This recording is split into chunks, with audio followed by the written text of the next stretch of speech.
Welcome to Samba Samba. Enjoy the video. You start by confirming core prerequisites: model format, framework version, and GPU driver compatibility. Once confirmed, run a quick baseline latency test and record P95 and P50 numbers so you can measure improvement.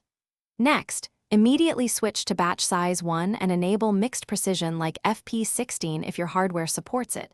This reduces compute and memory pressure. While you do that, make sure to pin your process to a single GPU or CPU core to isolate performance variables before moving to deeper optimizations. Once done with the basics, profile the model to find operator hotspots and I/O stalls so you know where time is spent. Then apply targeted optimizations, operator fusion, layer pruning, or post-training quantization when accuracy tolerances permit. These reduce compute and memory bandwidth. Next, export to an optimized runtime like TensorRT or ONCS runtime and enable async I/O and prefetching so data keeps feeding the accelerator.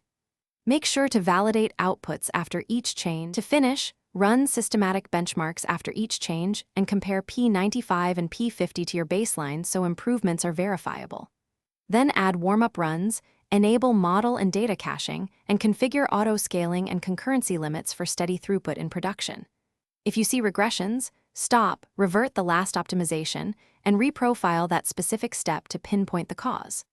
A single troubleshooting tip: if latency spikes under load, reduce concurrency and rerun warm-up to ensure caches and kernels are initialized.